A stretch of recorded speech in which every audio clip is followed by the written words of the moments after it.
Hello friends, எல்லாருக்கும் வணக்கம். இன்றைக்கி இந்த வீடியோவில் டிஃப்ரெண்ட்டான செம்ம டேஸ்ட்டான ஒரு ஸ்வீட் ரெசிபிஸ் தாங்க பார்க்க போகிறோம். நம்ம வீட்டில் இருக்கிற பீட்ரூட்டை வச்சு எந்தவித ஃபுட் கலர் இல்லாமல் சூப்பரான பீட்ரூட் கேசரி தாங்க பார்க்க போகிறோம். பெரும்பாலும் குழந்தைங்களும் சரி பெரியவங்களும் சரி இந்த பீட்ரூட்னா கொஞ்சம் அவாய்ட் பண்ணுவாங்க. அவங்களுக்கு இந்த பீட்ரூட் கேசரி செஞ்சு கொடுங்க.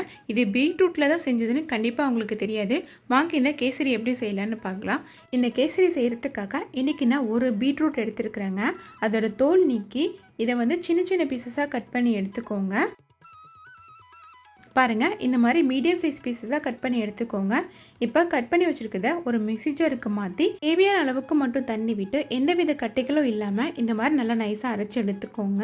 கனமான பாத்திரம் இல்லைன்னா இந்த மாதிரி நான்ஸ்டிக் பேனில் 2 டேபிள் ஸ்பூன் நெய் சேர்த்துக்கோங்க. நெய் நல்லா சூடானதுக்கு அப்புறமா தேவையான அளவுக்கு முந்திரி சேர்த்து இது நல்லா வறுத்துக்கோங்க. முந்திரியோட கலர் மாறினோடனே இதில் கொஞ்சமாக திராட்சை சேர்த்துக்கோங்க. இப்போ அந்த முந்திரியும் திராட்சையும் நெய்யில் நல்லா வறுப்படுற மாதிரி வறுத்து எடுத்துக்கோங்க. முந்திரி திராட்சையும் நல்லா வறுப்படத்துக்கு அப்புறமா இது வேற ஒரு பாத்திரத்துக்கு மாற்றிக்கோங்க. இதே பேன்லேயே நம்ம அரைச்சி வச்சிருக்கிற பீட்ரூட் பேஸ்ட்டை சேர்த்துக்கோங்க. இந்த நெய்யிலேயே நம்ம அரைச்சி வச்சிருக்கிற பீட்ரூட் பேஸ்ட்டை போட்டு நல்லா வதக்கிக்கோங்க. பீட்ரூட்டோட பச்சை வாசனை போகிற வரைக்கும் நல்லா வதக்கி எடுத்துக்கோங்க.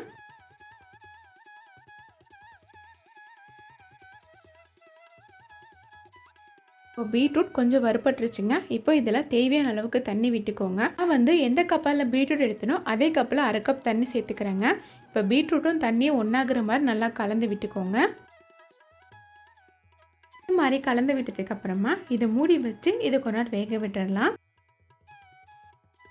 பீட்ரூட் வேகிறதுக்குள்ளே நம்ம ரவையை வறுத்தெடுத்துடலாங்க. அதுக்கு இன்னொரு பாத்திரத்தில் கொஞ்சமாக நெய் சேர்த்துக்கோங்க. இப்போ இதில் 1/2 கப் ரவை சேர்த்துக்கோங்க. உங்களுக்கு 1 கப் பீட்ரூட் பேஸ்ட் வந்ததுன்னா நீங்கள் 1 கப் ரவை சேர்த்துக்கோங்க. எந்த அளவுக்கு பீட்ரூட் பேஸ்ட் வருதோ அந்த அளவுக்கு மட்டும் ரவை எடுத்துக்கோங்க. எனக்கு 1/2 கப் வந்தனால நான் 1/2 கப் மட்டும் ரவை எடுத்துக்கிறேங்க.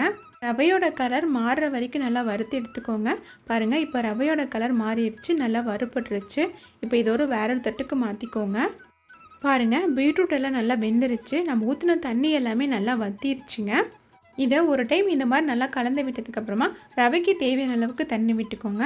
நான் எந்த கப்பால் 1/2 கப் ரவை எடுத்தனோ அதே கப்பில் 1 கப் தண்ணி சேர்த்துக்கிறேங்க. இப்போ நம்ம போட்ட தண்ணி அப்போ பீட்ரூட்டோட ஒன்றாகிற மாதிரி நல்லா கலந்து விட்டுக்கோங்க. இப்போ இதில் வாசனைக்காக 2 ஏலக்காவை தட்டி சேர்த்துக்கோங்க. இதை ஒரு டைம் இந்த மாதிரி நல்லா கலந்து விட்டதுக்கப்புறமா இது மூடி வச்சு தண்ணி கொதித்து வர வரைக்கும் அப்படியே விட்டுடலாம். பாருங்கள், இப்போ தண்ணி நல்லா கொதிச்சிருச்சு. இப்போ இதில் நம்ம வறுத்து வச்சுருக்கிற ரவையை சேர்த்துக்கலாங்க. எந்த விதமான கட்டிகள் இல்லாமல் இந்த ரவையை நல்லா கலந்து விட்டுக்கோங்க. நம்ம போட்ட ரவை இந்த தண்ணியோட ஒன்றாகிற மாதிரி நல்லா கலந்து விட்டுக்கோங்க. இந்த மாதிரி கலந்து விட்டதுக்கு அப்புறமா அடுப்பை சிம்மில் வச்சு இது 2 நிமிஷத்துக்கு அப்படியே மூடி விட்டுருங்க.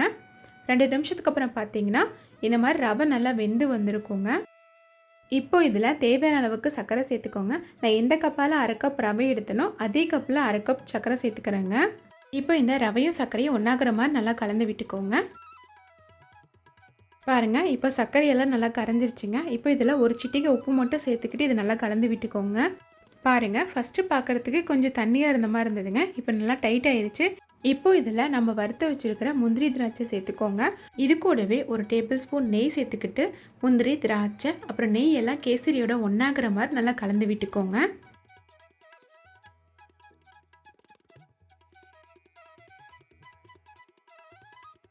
பாருங்கள், சூப்பரான பீட்ரூட் கேசரி ரெடி ஆயிடுச்சுங்க. இந்த கேசரியில் நம்ம பீட்ரூட் போட்டிருக்கிறதே தெரியாதுங்க. டேஸ்ட்டு சூப்பராக இருக்கும். கண்டிப்பாக நீங்கள் ட்ரை பண்ணி பாருங்கள். உங்களுக்கு இந்த வீடியோ பிடிச்சிருந்துன்னா மறக்காமல் இந்த வீடியோவுக்கு ஒரு லைக் பண்ணுங்கள். இதே மாதிரியே நிறைய ரெசிபிஸ் தெரிஞ்சுக்க என்னோடய சேனலை சப்ஸ்கிரைப் பண்ணிக்கோங்க. மறக்காமல் இந்த பீட்ரூட் கேசரி செஞ்சு பார்த்துட்டு எப்படி இருக்குன்னு கமெண்ட் பண்ணுங்கள். ஹெல்த்தியான ஒரு ஸ்வீட் ரெடி ஆயிடுச்சுங்க. செம்ம டேஸ்ட்டாக இருக்கும். கண்டிப்பாக ட்ரை பண்ணி பாருங்கள். கேசரியை கப்பில் கொடுக்கலாம், இல்லை இந்த மாதிரி பீஸ் மாதிரி கட் பண்ணி கூட கொடுங்க. குழந்தைங்களுக்கு கப்பில் போட்டு கொடுக்கறத விட இந்த மாதிரி பீசஸாக கட் பண்ணி கொடுத்தோம்னா அவங்க கேக் மாதிரி நினச்சி சாப்பிடுவாங்க. கண்டிப்பாக இந்த ரெசிபி செஞ்சு பார்த்துட்டு எப்படி இருக்குன்னு கமெண்ட் பண்ணுங்கள். தேங்க்யூ.